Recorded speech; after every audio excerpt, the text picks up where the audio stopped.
Hello,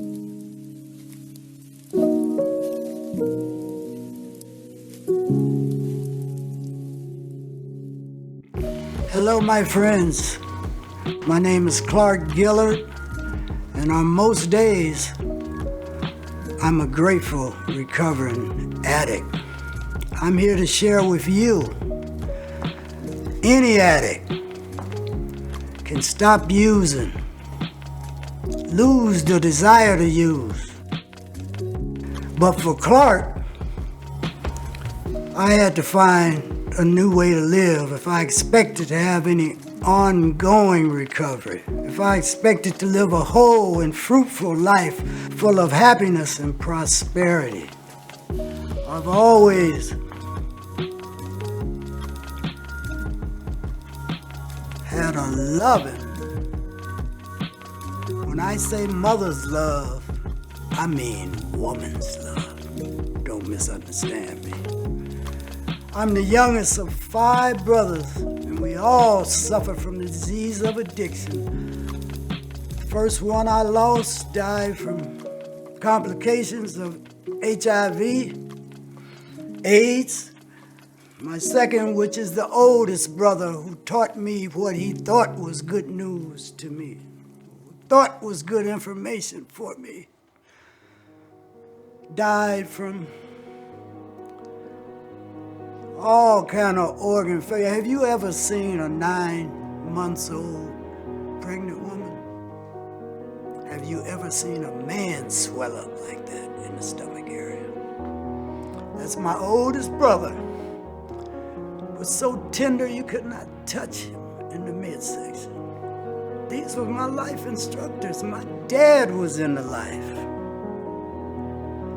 My dad would tell me things like,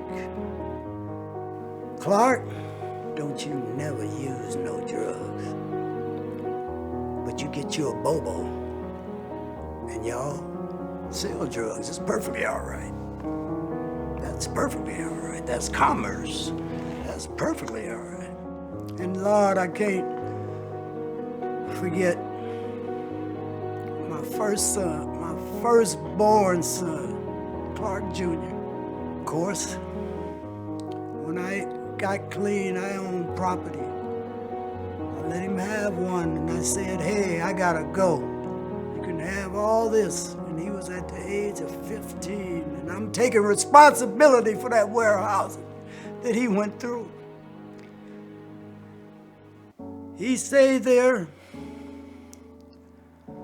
became the drug dealer, whatever they want to tag it now. But later on in life, I got clean, visited him. We bonded on prison visits, if you know what I mean. We got to know each other with guards saying, don't do this. Sit over here. We bonded in a way where he respected me. Because I never gave up on him, but I should have been there when he needed me. 80 babies needed us. Babies in the 80s. When crack came out, they needed us. Moms took over, grandmas took over, but the daddies left. I'm one of them. I learned to be a holiday. I'm gonna visit you on a holiday. I'm not gonna be here 24/7. Your mom got it under control. Thank God for a mother's love. Talking about women that took care of me all my life. And I'm making some payments today. I'm making payments. And let's talk about my queen, my mother, who went with that AIDS.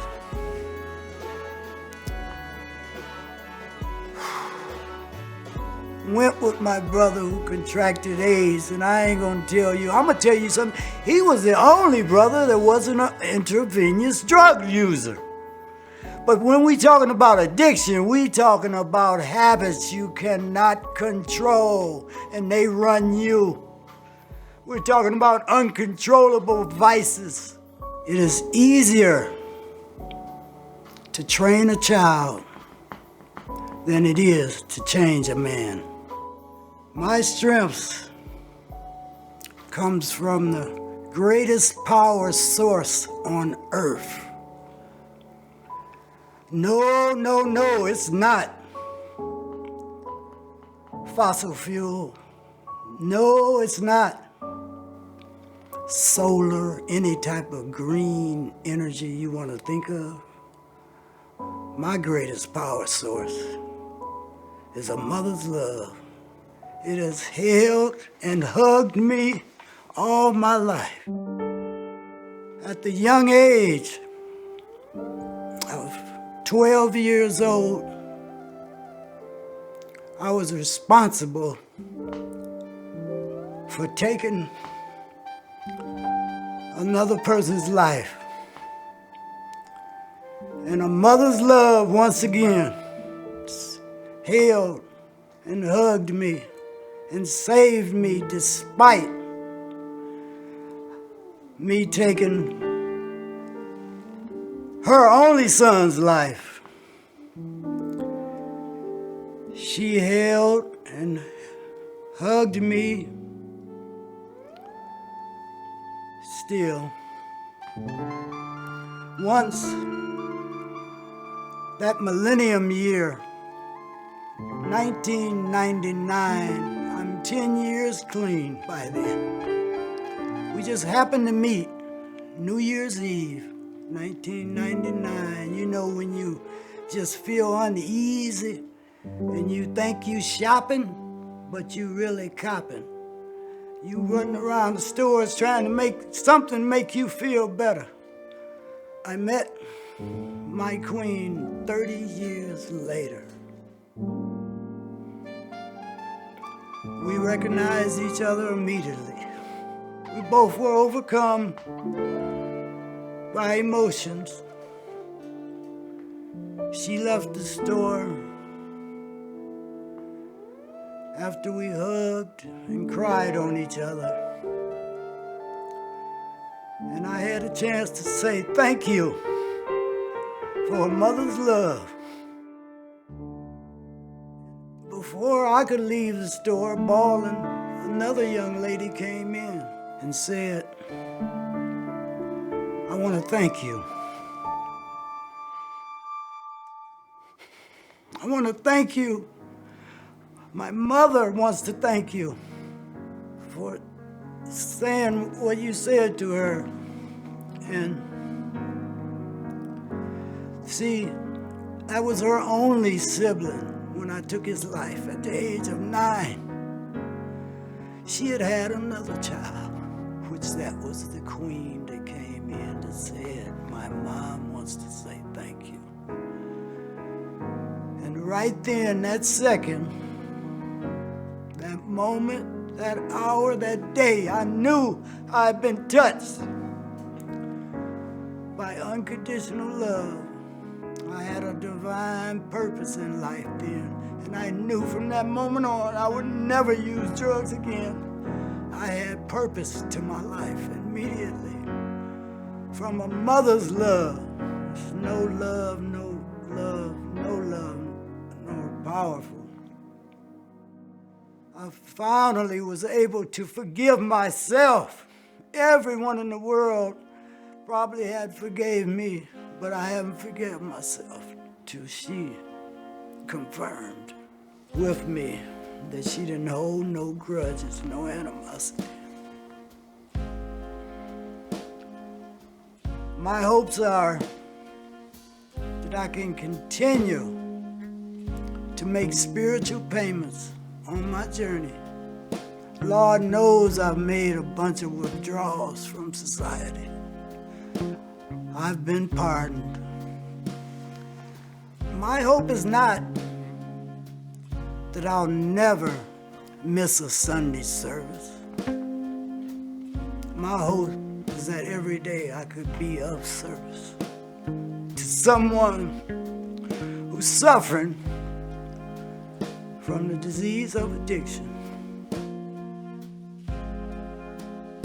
My hopes are that you hear my story and dance with me in my glory. My hope's that you don't never, ever, ever be without encouragement on your journey. My hopes, of course, is that no one ever dies from the horrors of addiction. Any addict can stop using. Remember, it's easy. Any addict can lose the desire to use. It's very easy. But like Sandy W., one of my predecessors, always used to say, sooner or later, Clark, you're gonna have to love the things you have, not have the things you love. And that shit was so true in my life. I got out the way, became a bit self-supporting via a 12-step program, an in-house recovery program, planted the first seed in Clark's mind that I could recover. And there I got around people, man. You got to get around people, real people. People that's been there where you at, people that's on the other side. But my first wife has a lot to do with my recovery. She supported me while I was in treatment. That family day, it means something.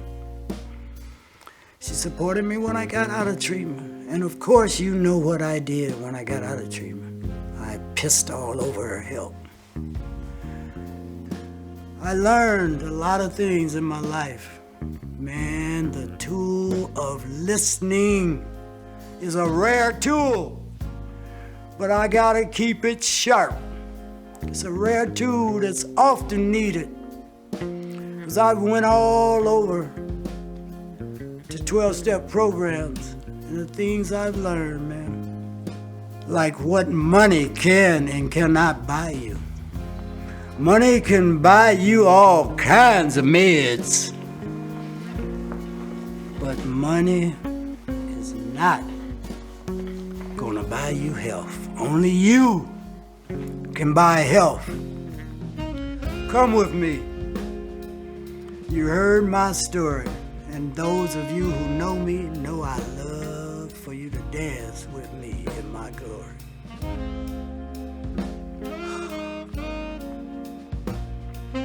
I'm gonna have to steal a quote.